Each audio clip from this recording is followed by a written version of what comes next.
Olá, queridos ouvintes. Está começando o programa Jesus por Emmanuel. Estamos estudando o livro Pão Nosso, psicografia de Francisco Cândido Xavier, pelo Espírito Emmanuel. Hoje vamos estudar o capítulo 76, que tem por título As Testemunhas. Eu sou Márcia Alexandra Borges e farei o estudo com vocês. Vamos primeiramente ler o capítulo e então faremos o comentário. As testemunhas. Portanto, nós também, pois que estamos rodeados de uma tão grande nuvem de testemunhas, deixemos todo o embaraço. Uma carta de Paulo aos Hebreus, capítulo 12, versículo 1. Emmanuel, sobre esse trecho, nos traz: este conceito de Paulo de Tarso merece considerações especiais por parte dos aprendizes do Evangelho. Cada existência humana é sempre valioso dia de luta, generoso degrau para a ascensão infinita. E em qualquer posição que permaneça, a criatura estará cercada por enorme legião de testemunhas. Não nos reportamos somente àquelas que constituem parte integrante do quadro doméstico, mas, acima de tudo, aos amigos e benfeitores de cada homem, que o observam nos diferentes ângulos da vida, dos altiplanos da espiritualidade superior. Em toda parte da terra, o discípulo respira, rodeado de grande nuvem de testemunhas espirituais, que lhe relacionam os passos e anotam as atitudes, porque ninguém alcança a experiência terrestre a esmo, sem razões sólidas, com base no amor ou na justiça. Antes da reencarnação, espíritos generosos endossaram as súplicas da alma arrependida. Juízes funcionaram nos processos que lhe dizem respeito. Amigos interferiram nos serviços de auxílio, contribuindo na organização de particularidades da luta redentora. Esses irmãos e educadores passam a ser testemunhas permanentes do tutelado, enquanto perdura a nova tarefa e lhe falam sem palavras nos refolhos da consciência. Filhos e pais, esposos e esposas, irmãos e parentes consanguíneos do mundo são protagonistas do drama evolutivo. Os observadores, em geral, permanecem do outro lado da vida. Faze, pois, o bem possível aos teus associados de luta no dia de hoje e não te esqueças dos que te acompanham em espírito, cheios de preocupação e amor.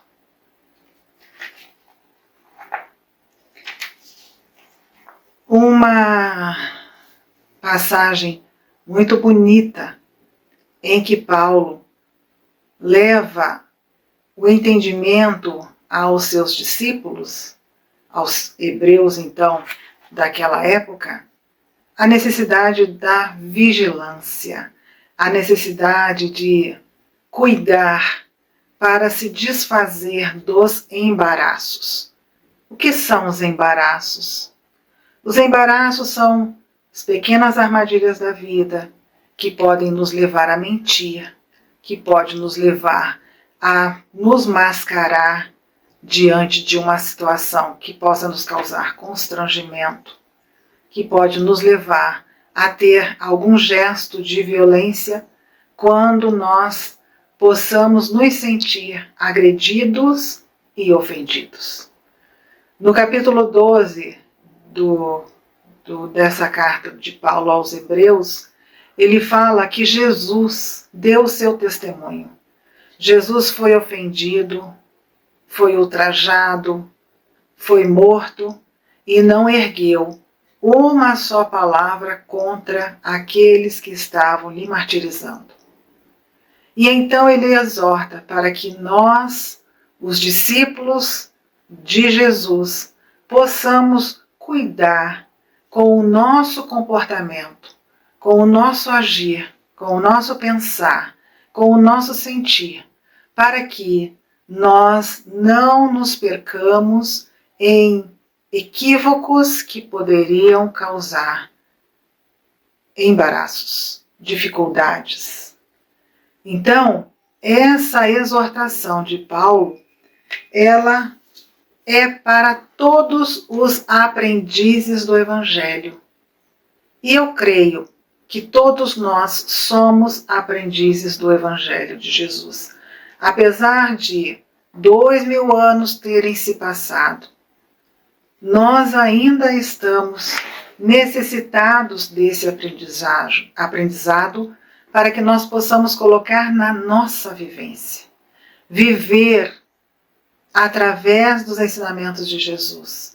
Viver sem nos equivocar mais uma vez, como nós temos nos equivocado por tantas e tantas reencarnações. Então, como somos aprendizes do Evangelho ainda, essa mensagem nos é muito atual.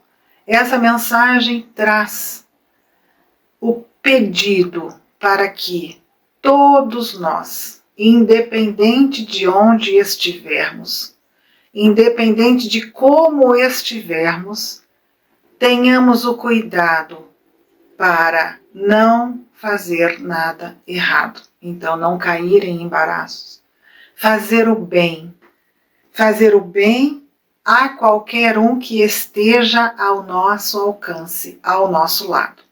Então, ele chega a nos dizer aqui, Emmanuel chega a nos dizer aqui, que temos testemunhas ao nosso lado, fisicamente falando. Temos testemunhas de nossas famílias, daqueles que trabalham conosco, daqueles que formam o nosso círculo de amizade. É para com esses que nós precisamos fazer o bem. É para com esses que nós precisamos dar o nosso testemunho de novos homens de bem e ensinarmos, quem sabe, a perdoar, a ter mansidão, a compreender os erros, ser tolerantes. E não é muito fácil, porque são os próximos, mais próximos, muitas vezes, que causam em nossos corações maiores dores. Mas é possível, com o treino, com a determinação e com a vigilância, é possível. E Emmanuel diz que também nos observam, em diferentes ângulos da vida, os nossos benfeitores, aqueles que se preocuparam em nos ajudar quando nós estávamos por reencarnar. Então, nós, na espiritualidade, pedimos para reencarnar.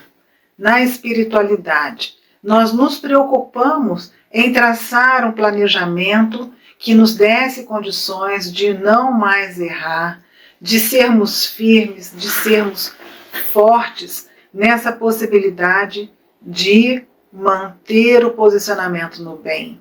E foram esses benfeitores que nos ajudaram. O nosso anjo guardião, ou o nosso protetor espiritual, os trabalhadores da reencarnação, os amigos espirituais que nós fizemos durante todo esse processo em que nós vivemos e que muitas vezes ascenderam à espiritualidade superior antes do que nós, teimosos e invigilantes que fomos.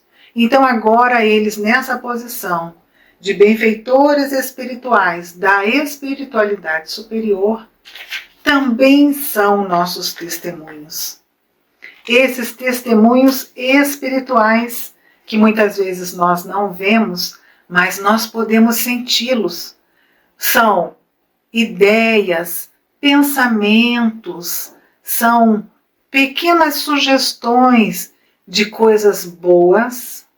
Então, de fazer o bem, de ser bondoso, de ser amoroso, para agirmos aqui no plano material, de forma a não nos embaraçar e a não nos perder diante das dificuldades da vida.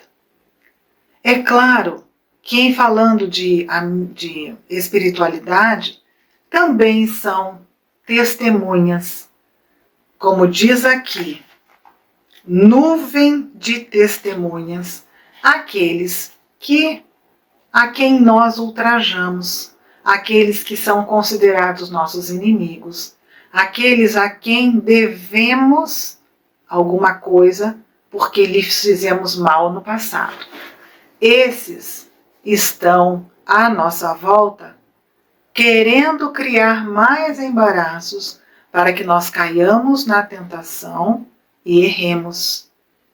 Então, mais um motivo para que nós sejamos vigilantes em nossos pensamentos, em nossos sentimentos e em nossos atos. Por quê? Porque assim nós seremos firmes no nosso propósito de mudança, de transformação interior. Nós mostraremos àqueles que possivelmente queiram nos fazer mal, que nós mudamos e que hoje somos seres humanos melhores do que fomos antes, como também receberemos por companhia os irmãos que nos querem bem, esses que nos ajudam, que nos auxiliam, que nos orientam, através dessas sugestões que nos são trazidas pelos pensamentos, pelas inspirações e até mesmo pela intuição de algumas coisas que nós geralmente temos de bom em nossa caminhada. Então, estar vigilante é muito importante, é essencial nas nossas vidas. Porque quando nós pensamos em reencarnar, quisemos reencarnar, nós quisemos utilizar a justiça e o amor para progredir. Então hoje nós precisamos dar o nosso testemunho dessa justiça e desse amor. E esses irmãos superiores que nos ajudam, que nos orientam, eles estiveram no nosso processo de planejamento reencarnatório. Então agora eles torcem para que nós sejamos pessoas melhores, para que nós consigamos, como diz André Luiz no nosso lar, ser completistas, isto é, cumprir com todos os objetivos que tínhamos antes de nascer para esta reencarnação. Então, para que isso aconteça, nós precisamos fazer a nossa parte. Nós precisamos dar valor à nossa reencarnação e permitir que todos os nossos observadores, essa nuvem de testemunhas que temos sempre ao nosso lado, por mais que estejamos sozinhos em um local, ou melhor, fisicamente sozinhos em um local, que nós possamos mostrar o nosso desejo de mudança, a nossa determinação em fazer o bem e sermos pessoas melhores a cada dia. Então, diante daqueles que nos acompanham, tanto fisicamente quanto espiritualmente, que estão ao nosso lado, cheios de amor, que possamos ser homens de bem, fazendo o certo, para não nos embaraçarmos em equívocos que poderiam ser evitados. Muito obrigada. Essa foi a nossa colaboração para o divulgar.net. Amanhã será estudado o capítulo 77. Muita paz para todos.